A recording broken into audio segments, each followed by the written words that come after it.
Hello everyone. तो यार आज की ये वीडियो जो है आपके लिए बहुत ही इंपॉर्टेंट रहेगी। आज हम बात करेंगे स्ट्रेटजी के ऊपर 99 परसेंटाइल की आप कैसे स्कोर कर सकते हैं। और ये सारे क्वेश्चन हैं जिनमें से कोई एक क्वेश्चन ऐसा होगा जो आपने फॉलो नहीं किया होगा। वही एक कारण है कि आपके अंदर अभी कॉन्फिडेंस नहीं है कि आप 99 परसेंटाइल स्कोर कर रहे हो।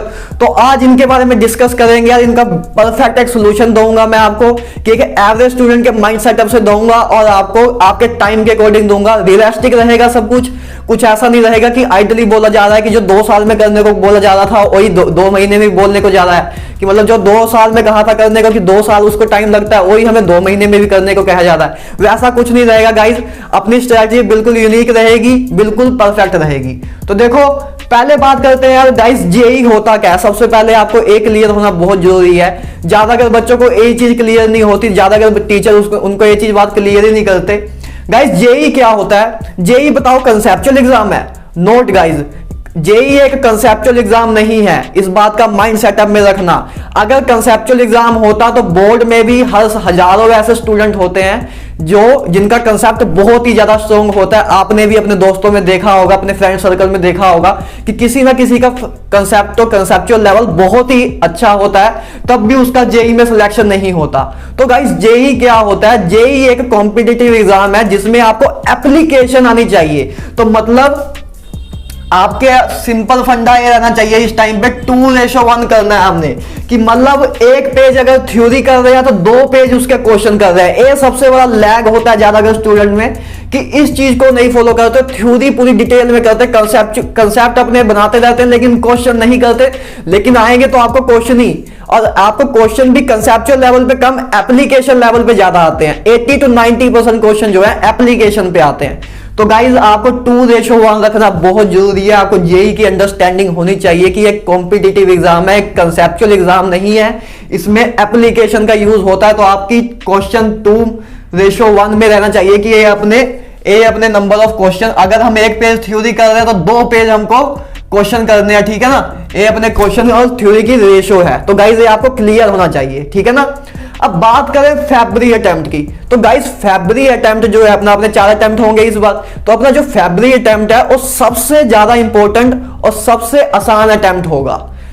मार्क माई वर्ड, ये आपको रिजल्ट के टाइम पता भी लगेगा। आप जब फरवरी का एग्जाम दोगे और मई का एग्जाम दोगे तब आपको ये चीज फील होगी। गाइस फरवरी के एग्जाम में अगर आप 160 भी स्कोर कर रहे हो तब भी आप 99 परसेंटाइल को अचीव कर लोगे। लेकिन आप जब मई में आओगे तब उसमें अगर आप 200 अचीव करोगे तब जाके कहीं आपका शायद 99 परसेंटाइल आए। तो गाइज क्यों आता है? क्योंकि उसके बाद बच्चे सारे सीरियस हो जाते हैं, तो कंपटीशन बहुत इंक्रीज हो जाता है, इस करके कट ऑफ बहुत हाई चली जाती है, ठीक है ना। तो आपको फैब्री अटेम्प्ट आपके लिए बहुत ज्यादा जरूरी है। 160 या 150 आप ले लोगे तो आपका आराम से 99% अचीव हो जाएगा। तो आपको फैब्री अटेम्प्ट में सबसे ज्यादा फोकस करना है। इसको एक टेस्ट की तरह नहीं लेना कि पहले हम एक बार देख लेते हैं कि कैसा चल रहा है, उसके बाद फिर हम आगे जोर लगाएंगे मई में। तो गाइस यही सबसे क्रूशियल एग्जाम है। नहीं तो आपकी दुगनी मेहनत लगेगी इधर पहुंचने में, ठीक है ना। इधर पहुंचने में आपकी दुगनी मेहनत लगेगी, इसलिए आपको फैब्री अटेम्प्ट ही आपका सबसे इंपॉर्टेंट अटेम्प्ट है। और फैब्री अटेम्प्ट को ही अपना लास्ट अटेम्प्ट मान के जाना जेई मेन का। उसके बाद हमें एडवांस की तैयारी करनी है, ना कि मेंस ही को करते रहना मई तक। जो बच्चे मेंस पे पूरा फोकस रख रहे हैं उनके लिए सही है, लेकिन जिनका मेंस पे सिर्फ फोकस है उनके लिए तो और ज्यादा फैब्री अटेम्प्ट इंपॉर्टेंट होता है, क्योंकि फैब्री में ही वो चमत्कार दिखा सकते हैं। उसके बाद बहुत टफ हो जाता है गाइस स्कोर करना, ठीक है ना। खासकर एवरेज स्टूडेंट के लिए इतना जंप करना बहुत टफ हो जाता है गाइस। 100 से 160 तक आना ज्यादा टफ नहीं है, लेकिन 160 से 200 तक आना बहुत टफ है गाइस। तो इस बात का ध्यान रखना। तो गाइस नेक्स्ट बात करते हैं। हमने ये 2 क्वेश्चन सोल्व कर लिए, आपको ये 2 चीजें मैंने बता दी। तो गाइस नेक्स्ट देखो, नेक्स्ट बात करते हैं number of subject per day, कि भैया हम कितने सब्जेक्ट एक दिन में करें। तो मेरी मानो तो यार एक दिन में बस एक आपको सब्जेक्ट करना है। मैक्सिमम 2 सब्जेक्ट कर सकते हो, लेकिन एक ही सब्जेक्ट करो यार, ठीक है ना। मैक्सिमम अगर आप चाहो तो 2 सब्जेक्ट कर सकते हो, लेकिन तीनों सब्जेक्ट करोगे तो आपका सिलेबस कभी खत्म नहीं होगा। पहली बात तो है, क्योंकि 3-3 घंटे मैक्सिमम दे पाओगे, 3 घंटे 4 घंटे 5 घंटे मैक्सिमम 5-6 घंटे दे पाओगे ना एक सब्जेक्ट।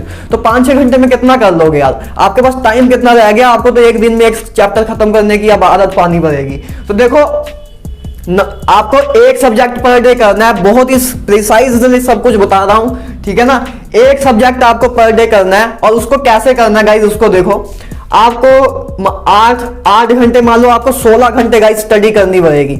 16 घंटे नहीं तो कम से कम 10 घंटे तो करो, तो 2 दिन में आपका चैप्टर खत्म होगा। बस उसका एक दिन आपका और लगेगा। लेकिन जो बच्चे अभी चाहते हैं कि जिनके अभी 100 नंबर भी नहीं आ रहे और उनको इस जोन में जाना है, तो गाइस काफी लोगों ने 2 साल से लगातार मेहनत की है। तो आप अगर 2 महीने यार मेहनत कर सकते हो तो कर लो, तो आप उनको भी कॉम्पिटिट कर दोगे। बस एक स्ट्रैटेजिक माइंड होना चाहिए, एक परफेक्ट वे में जाना है आपको, ठीक है ना। तो आपको क्या करना है, आपको 8 घंटे में उसकी पूरी थ्योरी खत्म कर लेनी है। जैसे कोई भी है ना चैप्टर स्टार्ट किया, केमिकल बॉन्डिंग मान लो एटॉमिक स्ट्रक्चर स्टार्ट किया, तो एटॉमिक स्ट्रक्चर की थ्योरी आप पूरी 8 घंटे में खत्म कर लो।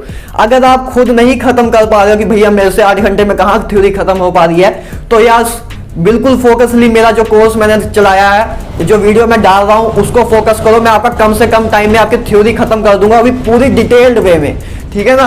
तो इसमें भी आपका कोई फंडा नहीं रहेगा कि भैया मेरे से 8 घंटे में हो नहीं रहा है। तो पहली बात तो 8 घंटे आपको थ्योरी करनी है, और उसके बाद अपने जितना भी टाइम आप दे सकते हो, 8 घंटे 10 घंटे अपने क्वेश्चंस में दो। गाइस क्वेश्चन ही सबसे ज्यादा इंपॉर्टेंट रोल अदा करेंगे, ठीक है। तो नंबर ऑफ सब्जेक्ट मैंने बता दिया कि मैक्सिमम एक सब्जेक्ट ही हमें दिन में करना है। तो गाइस नेक्स्ट पॉइंट की बात करते हैं कि कौन कौन सी बुक्स करें, कि बुक्स भैया हमें बता दो कि कौन कौन सी करें। तो यार पहली बात, बुक्स के लफड़ों में अब ना पढ़ना अगर अभी तक आपने टच नहीं किया है। मैं आपको कहूंगा कि आप पहले एक अपना तीनों सब्जेक्ट में से फिजिक्स केमिस्ट्री मैथ में से एक अपना सबसे फेवरेट सब्जेक्ट डिसाइड करो। मान लो ज्यादातर लोगों का केमिस्ट्री फेवरेट सब्जेक्ट होता है, तो केमिस्ट्री में आप क्या करो, केमिस्ट्री या आसान लगता है उनको, तो केमिस्ट्री की बस बुक करो। बाकी जो 2 सब्जेक्ट बचे उसकी प्रीवियस ईयर वाली बुक करो। एक सब्जेक्ट को पूरा फोकस रखो कि उसमें तो यार हमने 100 में से मिनिमम 80 स्कोर तो करना है, और बाकी दोनों को प्रीवियस ईयर से करो कि आपके आराम से 40 नंबर 50 नंबर आराम से अटेंड हो जाए। तो गाइज इस तरीके से आप तीनों सब्जेक्ट को बैलेंस कर सकते हो। एक सब्जेक्ट की हमने बुक की जो अपना फेवरेट खुद का था, उसमें आप आउटपुट भी इंक्रीज कर सकते हो, और बाकी 2 सब्जेक्ट की हमने प्रीवियस ईयर कर लिया कि उसमें हमें एक एवरेज से ऊपर स्कोर करके निकलोगे आप प्रीवियस ईयर करने के बाद। तो गाइज, और आपको अगर बुक्स जानना कि कौन सी बुक्स करूं, तो मैं यार आपको आई बटन पे लिंक दे दूंगा, ठीक है ना। आई बटन पे आपको शो हो जाएगा, और आप उस बुक को, मतलब मैंने एक बुक वाली वीडियो बनाई है, तो उसको आप जाके देख लेना, तो आपके सारी बुक्स के बारे में पता लग जाएगा। तो देखो नेक्स्ट बात करते हैं यार इनऑर्गेनिक के बारे में। गाइज इनऑर्गेनिक एक ऐसा मतलब वरदान दिया हुआ है हमें जेई के स्टूडेंट को, लेकिन ज्यादातर बच्चे पता नहीं क्यों इससे बोर होते हैं, ठीक है ना।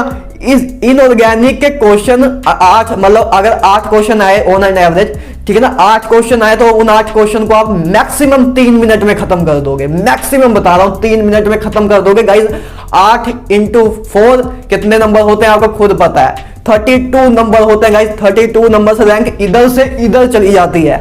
तो गाइज इनऑर्गेनिक बहुत ही इंपॉर्टेंट टॉपिक है, बस एक बार टाइम दो। इनऑर्गेनिक को करने का सबसे आसान तरीका यह है कि रात को करो इसको। जब रात को आराम से, रात को 7 बजे से लेकर 10 बजे के बीच में इसको करो, ठीक है ना। 7 बजे से 10 बजे के बीच में करो और पूरी फोकसली करो। अगर आप इनऑर्गेनिक को मतलब आपको बहुत ज्यादा टाइम लग रहा है याद करने में, तो मैं बहुत ही जल्दी यार इनके भी सीजन स्टार्ट करूंगा, आपकी इनऑर्गेनिक भी खत्म करने की कोशिश करूंगा, तो आप उसको भी देख सकते हो। लेकिन आपको एनसीईआरटी तो अपने आप से भी करनी ही करनी है। मेरे लेक्चर तो करोगे ही, एनसीईआरटी करनी आपके लिए बहुत ज्यादा जरूरी है। एनसीईआरटी कम से कम आपको 2 से 3 बार करनी है। 2 से 3 बार सुनने में काफी लोग दुखी हो गए होंगे, लेकिन भाई ये रियलिस्टिक चीज है कि अगर आपने एक बार कर ली तो दूसरी और तीसरी बार तो आप हवा में निकाल दोगे। अगर आपने एक बार कर ली तो बस एक बार करो, एक बार तो पहले मुझे करके दिखाओ, उसके बाद मैं आपको बताता हूं कि दूसरी तीसरी बार कैसे करते हैं, ठीक है ना। तो इनऑर्गेनिक बहुत नेसेसरी है, इसको मिस ना करना, ठीक है ना। अब बात करते हैं नेक्स्ट की short notes making good this time, ठीक है, कि शॉर्ट नोट बनाना इस टाइम अच्छा रहेगा कि नहीं रहेगा, अपने लिए काम का रहेगा कि नहीं रहेगा। तो गाइस शॉर्ट नोट्स बनाना इस टाइम आपके लिए बिल्कुल काम का नहीं रहेगा, लेकिन एक चीज में काम पे रहेगा, क्योंकि आपके पास टाइम नहीं है तो आप शॉर्ट नोट्स नहीं बना पाओगे। तो आपको मेन इन 4 चैप्टर पे शॉर्ट नोट्स बनाना बहुत जरूरी है, चाहे जो मर्जी टाइम हो। S block, P block, D block and F block, in 4 block मतलब इन 4 चैप्टर में आपको बनाना शॉर्ट नोट्स बहुत ज्यादा नेसेसरी है, इन 4 के बनाओ, बाकी की जरूरत कुछ नहीं है। अगर आपने बनाए हुए हैं तो वेल एंड गुड, बहुत ही अच्छा। अगर नहीं बनाए तो इनके बनाने, क्योंकि इनमें सबसे ज्यादा टाइम लगता है रिवीजन का, और इन्हीं में बच्चे भूल के भी जाते हैं। तो आपने अगर उसको शॉर्ट नोट्स में निकाल के रख दिया, फ्लोर के रख दिया, तो उसके बाद तो यार आपके जहां से नंबर कट रहे हैं वो तो कहीं से कटेंगे नहीं, और बाकी चीजें आपको आती ही हैं। तो इनके नोट्स जरूर बनाएंगे, बाकी के नहीं भी बनाएंगे तब भी कोई दिक्कत नहीं होगी, ठीक है। नेक्स्ट बात करते हैं गाइस कि 100% सिलेबस क्या जरूरी है?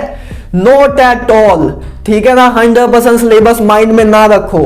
काफी मतलब मैक्सिमम बच्चे इस माइंड में रखते हैं कि पहले पूरा अच्छी तरह पूरी एक बार थ्योरी कर लेते हैं, पूरी 100% थ्योरी कर लेते हैं, फिर लगातार एक बार क्वेश्चन करते जाएंगे। गाइस बिल्कुल भी ये गलती ना करो प्लीज।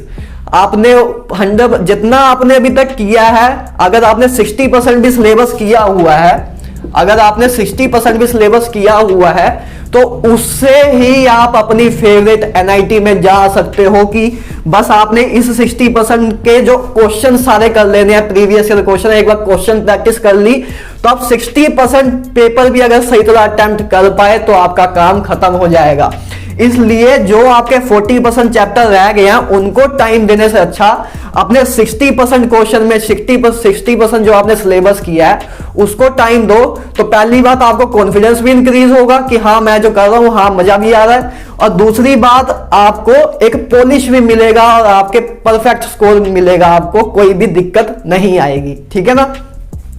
नेक्स्ट बात करते हैं गाइस टेस्ट के बारे में कि टेस्ट बताओ आपको टेस्ट कब देना है। भाई मेरे हिसाब से यार इस टाइम आपको अब वीक में एक टेस्ट देना बहुत जरूरी है, इसीलिए मैं संडे को क्लास नहीं लेता कि संडे को आप अपना खुद का टाइम दे पाओ। संडे को गाइस 3 घंटे का आपको टेस्ट देना बहुत जरूरी है। बिल्कुल भी नहीं डरना है, डरो ना टेस्ट से। अब तो यार टेस्ट का रिजल्ट आपके पास ही रहता है, ना आपकी मम्मी देख पाते हैं, ना डैडी देख पाते हैं, ना कोई आपका फ्रेंड देख पाता। तो टेस्ट से बिल्कुल भी नहीं डरो।